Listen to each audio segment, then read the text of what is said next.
ಸ್ವಾತಂತ್ರ್ಯೋತ್ಸವದ ಪ್ರಯುಕ್ತ ಹಿಂದೂ ಜಾಗರಣ ವೇದಿಕೆ ವತಿಯಿಂದ ಕೊಡಗು ಜಿಲ್ಲೆಯ 7 ಕಡೆಗಳಲ್ಲಿ ಅಖಂಡ ಭಾರತ ಸಂಕಲ್ಪ ದಿನವನ್ನು ಆಚರಿಸಲಾಗುತ್ತಿದ್ದು, ಪಂಜಿನ ಮೆರವಣಿಗೆ, ವಾಹನ ಜಾಥಾ ಹಾಗೂ ಸಭಾ ಕಾರ್ಯಕ್ರಮಗಳು ನಡೆಯಲಿದೆ ಎಂದು ವೇದಿಕೆಯ ಜಿಲ್ಲಾ ಸಂಯೋಜಕ ವೈ.ಪಿ. ಬೋಜೇಗೌಡ ತಿಳಿಸಿದರು. ಮಡಿಕೇರಿಯಲ್ಲಿ ಮಾಧ್ಯಮಗೋಷ್ಠಿಯಲ್ಲಿ ಮಾತನಾಡಿದ ಅವರು, ಭಾರತವು ವಿಭಜನೆಗೊಂಡ ದುರಂತ ಇತಿಹಾಸವನ್ನು ಯುವ ಪೀಳಿಗೆಗೆ ತಿಳಿಸುವುದು ಹಾಗೂ ಭಾರತ ಮತ್ತೆ ಅಖಂಡವಾಗಬೇಕೆಂಬ ಗುರಿಯೊಂದಿಗೆ ಪ್ರತಿ ವರ್ಷದಂತೆ ಈ ಬಾರಿಯೂ ಜಿಲ್ಲಾದ್ಯಂತ ಅಖಂಡ ಭಾರತ ಸಂಕಲ್ಪ ದಿನವನ್ನು ಆಚರಿಸಲಾಗುತ್ತಿದೆ. ಆಗಸ್ಟ್ 7ರಂದು ಸಂಜೆ 6 ಗಂಟೆಗೆ ಮಡಿಕೇರಿಯಲ್ಲಿ ಬೃಹತ್ ಪಂಜಿನ ಮೆರವಣಿಗೆ ನಡೆಯಲಿದ್ದು, ಕುಂದರುಮೊಟ್ಟೆ ಶ್ರೀ ಚೌಟಿ ಮಾರಿಯಮ್ಮ ದೇವಾಲಯದಿಂದ ಆರಂಭಗೊಂಡು ಕಾವೇರಿ ಹಾಲ್ನಲ್ಲಿ ಸಮಾಪ್ತಿಗೊಳ್ಳಲಿದೆ. ಆರ್ಎಸ್ಎಸ್ನ ಪ್ರಚಾರ ಪ್ರಮುಖ ಅರುಣ್ ಕುಮಾರ್ ದಿಕ್ಸೂಚಿ ಭಾಷಣ ಮಾಡಲಿದ್ದಾರೆ. ಆಗಸ್ಟ್ 8ರಂದು ಸಂಜೆ 6 ಗಂಟೆಗೆ ಮಾದಾಪುರದಲ್ಲಿ ಪಂಜಿನ ಮೆರವಣಿಗೆ, ಆಗಸ್ಟ್ 9ರಂದು ಸಂಜೆ 6 ಗಂಟೆಗೆ ಕೊಡ್ಲಿಪೇಟೆಯಲ್ಲಿ ಪಂಜಿನ ಮೆರವಣಿಗೆ, ಆಗಸ್ಟ್ 10ರಂದು ಬೆಳಿಗ್ಗೆ 10 ಗಂಟೆಗೆ ಗೋಣಿಕೊಪ್ಪದಿಂದ ಪೊನ್ನಂಪೇಟೆವರೆಗೆ ವಾಹನ ಜಾಥಾ, ಆಗಸ್ಟ್ 12ರಂದು ಸಂಜೆ 6 ಗಂಟೆಗೆ ವಿರಾಜಪೇಟೆ ಹಾಗೂ ಆಗಸ್ಟ್ 14ರಂದು ಸಂಜೆ 6 ಗಂಟೆಗೆ ಕುಶಾಲನಗರದಲ್ಲಿ ಪಂಜಿನ ಮೆರವಣಿಗೆ ಬಳಿಕ ಸಭಾ ಕಾರ್ಯಕ್ರಮ ನಡೆಯಲಿದೆ ಎಂದು ವೈ.ಪಿ. ಬೋಜೇಗೌಡ ತಿಳಿಸಿದರು.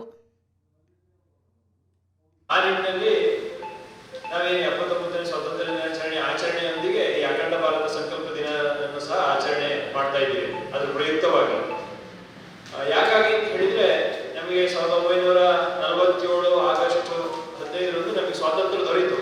ಆದರೆ ಸ್ವಾತಂತ್ರ್ಯ ದೊರೆತದ್ದು ಒಂದ್ ಕಡೆ ಖುಷಿಯನ್ನು ನೀಡಿದೆ, ಇನ್ನೊಂದು ಕಡೆ ದೇಶವನ್ನ ತ್ರಿಖಂಡವಾಗಿ ಮಾಡಿದಂತಹ ಕರಾಳ ದಿನವೂ ಸಹ ನಮ್ಮ ಇವತ್ತಿನ ಯುವ ಜನತೆ ಹಾಗೂ ಇವತ್ತಿನ ಯುವ ಪೀಳಿಗೆ ಅದನ್ನ ತಿಳ್ಕೋಬೇಕು. ಆ ನಿಟ್ಟಿನಲ್ಲಿ ನಾವಿವತ್ತು ಅಖಂಡ ಭಾರತ ಸಂಕಲ್ಪ ದಿನದ ಆಚರಣೆಯ ಮಹತ್ವ ಏನು ಅಂತ ಹೇಳಿದ್ರೆ, ನಾವೇನು ಸ್ವಾತಂತ್ರ್ಯವನ್ನ ಪಡ್ಕೊಂಡ್ವಿ, ಅದ್ರ ಜೊತೆಯಲ್ಲಿ ಈ ದೇಶವೂ ಸಹ ಇಬ್ಬಾಗ ಆಯ್ತು. ಆ ಕರಾಳ ಒಂದು ಇತಿಹಾಸವನ್ನ ಈ ಪೀಳಿಗೆಗೆ ತಿಳಿಸುವಂತ ಕೆಲಸವನ್ನ ನಾವು ಈ ಕಾರ್ಯಕ್ರಮದ ಮೂಲಕ ಮಾಡ್ತಾ ಬರ್ತಾ ಇದ್ದೀವಿ ಹಲವು ವರ್ಷಗಳಿಂದ.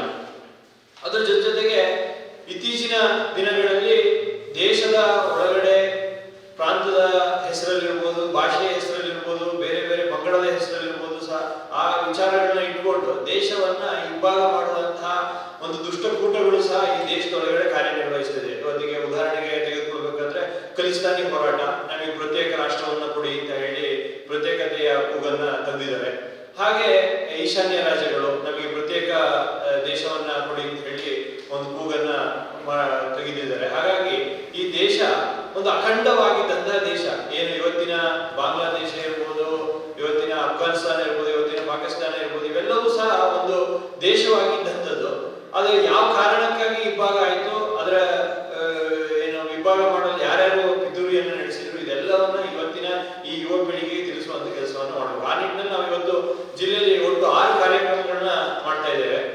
ಮೊದಲನೇ ಕಾರ್ಯಕ್ರಮ 7ನೇ ತಾರೀಕು ಮಡಿಕೇರಿಯಲ್ಲಿ ಪ್ರಾರಂಭ ಆಗ್ತದೆ, ಮಡಿಕೇರಿ ತಾಲೂಕಲ್ಲಿ.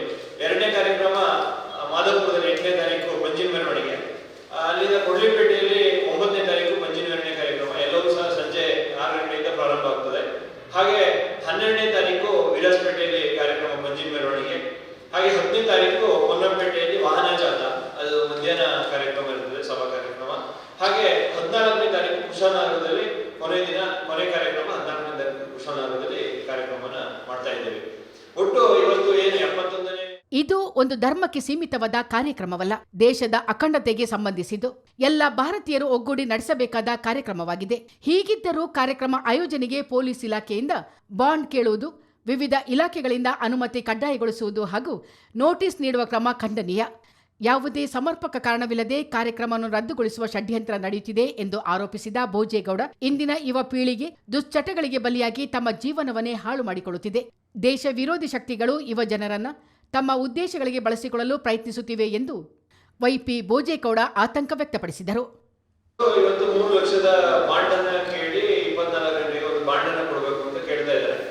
ಅದ್ರ ಜೊತೆ ಇಷ್ಟು ವರ್ಷ ಈ ಫೈಲು ಸ್ಟೇಷನ್ ಇಂದ, ಆದ್ರೆ ಹಲವು ವರ್ಷಗಳಿಂದ ಈ ಬಾಂಡ್ ಸಂಸ್ಕೃತಿ ಬಂದಿತ್ತು. ಯಾವುದೇ ಕಾರ್ಯಕ್ರಮ ಬಾಂಡ್ ಕೊಡ್ತಾ ಇದ್ರು. ಆದ್ರೆ ನಾವು ಈಗ 2 ವರ್ಷದಿಂದ ಆ ಬಾಂಡ್ ಅನ್ನ ಕಳಿಸಲು ಸಹ ಇದೇ ರೀತಿ ಮಾಡಿದ್ರು. ಆದ್ರೆ ನಾವನ್ನ ಇದರಲ್ಲಿ ಡಿಸ್ಟ್ರಿಕ್ಟ್ ಕೋರ್ಟ್ ಅಲ್ಲಿ ಚಾಲೆಂಜ್ ಮಾಡಿ ನಮ್ಮ ವಕೀಲರು ಅದಕ್ಕೆ ಇಷ್ಟೇ ಅಂತ ಕೆಲಸವನ್ನ ಮಾಡಿದ್ರು. ಅದರಲ್ಲಿ ಆದ್ರೆ ಇಷ್ಟು ವರ್ಷ ಏನಿತ್ತು ಅಂದ್ರೆ ತಹಶೀಲ್ದಾರ್ ಮುಂದೆ ಬಾಂಡ್ ಅನ್ನ ಕೇಳ್ತಾ ಇದ್ರು. ಆದ್ರೆ ಇತ್ತೀಚಿನ ದಿನಗಳಲ್ಲಿ SP ಆಫೀಸ್ ಅಲ್ಲಿ ಬಂದು ಬಾಂಡ್ ಅನ್ನ ಕೊಡಬೇಕು ಅಂತ ಹೇಳ್ತಾ ಇದ್ದಾರೆ. ಆದ್ರೆ ನಾನು ಹೇಳುವಂತದ್ದು, ಇವತ್ತು ದಿನಪ್ರತಿ ಆದ್ರೆ ಯಾವ್ದಾವ್ದೋ ಸಂಘಟನೆಗಳು ಯಾವ್ದಾವ್ದೋ ಹೋರಾಟವನ್ನ ಮಾಡ್ತಾರೆ, ಇದು ಪಕ್ಷದ ಹೆಸರಲ್ಲಿ ಹೋರಾಟಗಳನ್ನ